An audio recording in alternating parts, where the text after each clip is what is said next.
Welcome, my friend, to the channel of Wise Jack.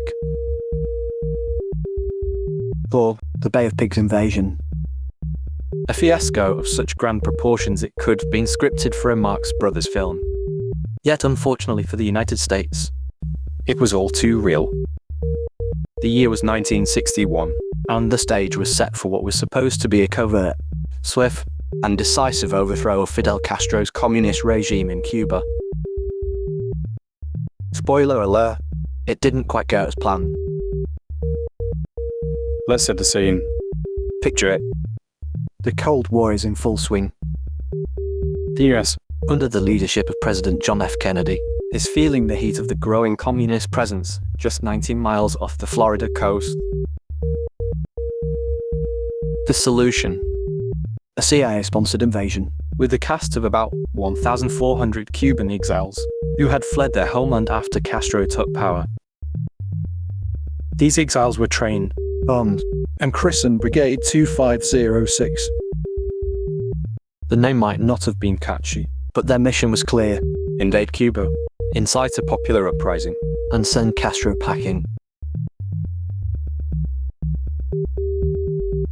The plot thickens on April 17, 1961.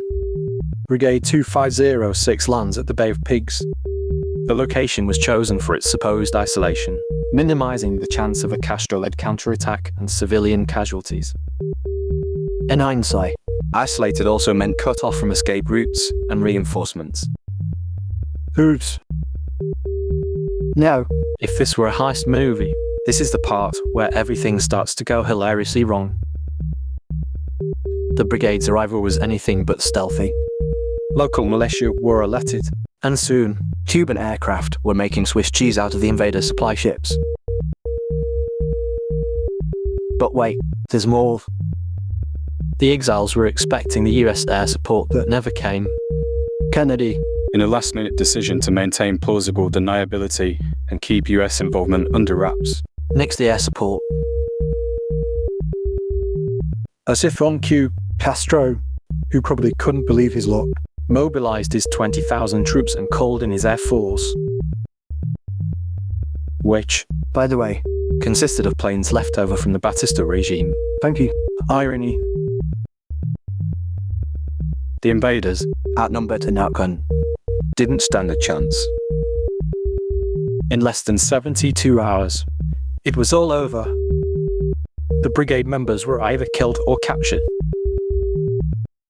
The aftermath was like the cherry on top of this disaster cake. Kennedy's administration faced international embarrassment, Relations with Cuba soured further. and the Soviet Union was emboldened, leading to events like the Cuban Missile Crisis, Castro emerged stronger and more popular. basking in the glory of having repelled a US invasion. The Bay of Pigs invasion in all its misguided glory remains a textbook example of underestimation Poor planning. And a comedy of errors. That would have been hilarious if it went so tragic. It's a story that reminds us that in the world of international politics and covert operations, there's a fine line between a stroke of genius and an epic facepalm. That is all for today. Folks, It would be nice of you to give me thumbs up and subscribe to my channel.